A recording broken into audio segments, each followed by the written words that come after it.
आज हम लोग देखते हैं क्षेत्रमिति का अगला लेक्चर, पाठ के माँ चौथा लेक्चर देखते हैं, लेक्चर 4 देखते हैं। देखिए, ये हमारा वर्ग हुआ, ये हमारा क्या हुआ, वर्ग। आप लोग जानते होंगे कि वर्ग की सभी भुजाएं क्या होती है सर, बराबर। वर्ग की सभी भुजाएं क्या होती है, बराबर होती है, ठीक। और एक और बात होता है, वर्ग में दो विकर्ण होता है। ये कोना कोनी जो हम रेखा खींचे इसको कहा जाता है विकर्ण। इसमें भी जो हम कोना कोनी रेखा खींचे तो ये हुआ विकर्ण।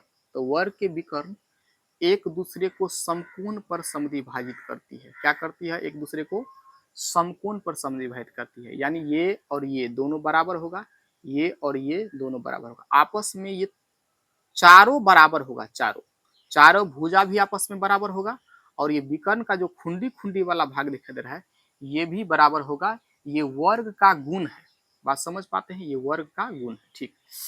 ये वर्ग का क्या हुआ सर, हमारा गुण हुआ। और इसकी सभी भुजाएं बराबर होता है। चलिए इसका हम फॉर्मूला देखते हैं।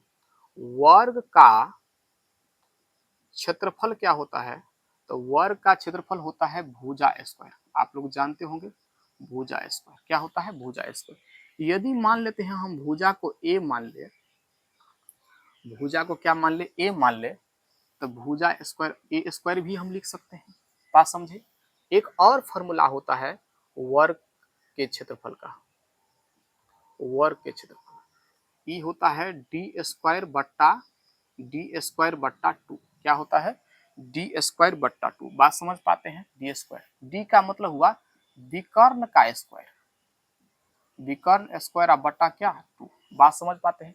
यदि हमको विकर्ण दिया रहेगा तो विकर्ण दोनों तो बराबर होता है वर्ग का, या तो दोनों में से कोई दिया रहे, ये दिया रहे या ये दिया रहे, दोनों विकर्ण बराबर होता है, तो होगा फॉर्मूला विकर्ण स्क्वायर बट्टा 2। समझ पाते हैं आप। अगला हम फॉर्मूला लिखते हैं वर्ग का परिमाप। परिमाप का मतलब होता है चारों आयर का जोड़, चारों भुजा का जोड़, यानी चारों आयर। क्या वो आयर है सर, तो 4 गो आयर है। चारों आयर को जोड़ देंगे तो वही हो जाएगा हमारा परिमाप, यानी 4 गुने भुजा, 4 गुने भुजा या 4a, ठीक। ये हुआ हमारा वर्ग का क्षेत्रफल। अब हम आयत का क्षेत्रफल भी देख लेते हैं, आयत का सारा चीज देख लेते हैं।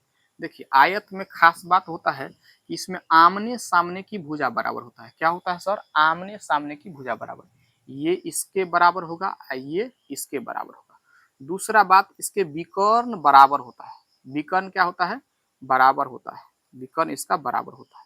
बात समझे, विकर्ण इसका क्या होता है, बराबर होता है, ठीक। और इसके विकर्ण एक दूसरे को समद्विभाजित करती है, समद्विभाजित करती है, लेकिन ध्यान रखना है समकोण पर समद्विभाजित नहीं करती है, ठीक। समकोण पर समद्विभाजित नहीं करती है। चलिए अब देखते हैं आयत का क्षेत्रफल। आयत का क्षेत्रफल, आयत का क्षेत्रफल होता है लंबाई अगुने चौड़ाई। बात समझे, लंबाई गुने चौड़ाई। ये बड़ी वाली भुजा होगा लंबाई हमारा, ये हो जाएगा सर क्या, चौड़ाई। तो ये हमारा होगा चौड़ाई, ठीक। ये हुआ चौड़ाई। और एक होता है और आयत का परिमाप। परिमाप का मतलब क्या होता है सर, चारों आयर का जोड़, चारों आयर का जोड़। तो आयत का परिमाप होता है 2 इंटू लंबाई प्लस चौड़ाई, 2 इंटू लंबाई प्लस चौड़ाई। क्या सर, 2 इंटू लंबाई प्लस चौड़ाई। ये हमारा हुआ आयत का क्षेत्रफल, सॉरी ये परिमाप हुआ, ये हुआ क्षेत्रफल। तो अब इसको नोट कीजिए, अब हम अगले लेक्चर में मिलेंगे, ठीक।